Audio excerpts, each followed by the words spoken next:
So what's interesting is the economics of crime are a pretty interesting subject, and it's hard to figure out what causes what. So is it the person is a criminal and they commit crimes and they're poor because they commit crimes and get caught, or do they commit crimes because they're poor? Hmm. And it seems like it's more the former, where people commit crimes, and the type of people commit crimes, they don't really think about the future that Yeah. much. They're not really productive workers. And as a result of being in contact with the criminal justice system, they're just not going to have a successful career or job. And so I think that explains a lot of it.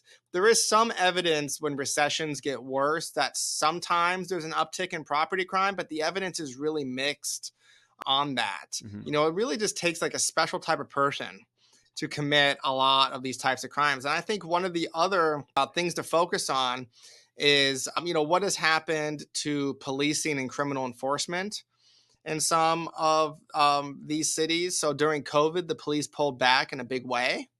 Law enforcement. After the murder of George Floyd, the police pulled back a little bit, and then you had all that chaos. Yeah. You remember like riots and other crime like that that really sort of exploded.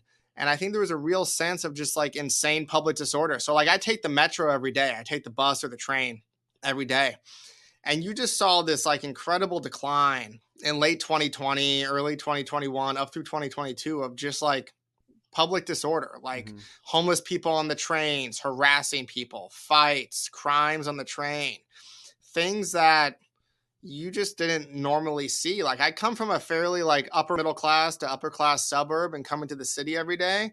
And you would see this type of shenanigan, like way out shenanigans out in the suburbs on the train, which I had never seen before. And I've been commuting in the city for like 15 years.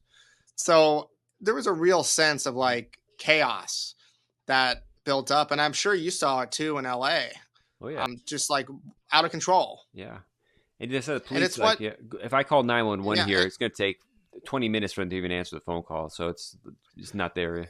it's not there, right? And I think this is what's going on with immigration too. Like you've probably seen Gallup does this poll about do you want more immigration, less immigration, or about the same level, and they've been doing this since the 60s. And we haven't seen numbers of people anti-immigration in these polls like this in a long time, in decades.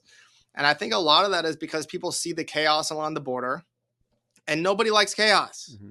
They freak out and they turn out, it turns them against what they're seeing in a big way. So if all these people, instead of coming illegally and crossing the border and asking for asylum and all this sort of chaos and the chaotic images, if they just flew in legally or took a bus or drove in, right, lawfully, I just think that this would be like a second or third tier issue rather than being one of the top issues in the campaign.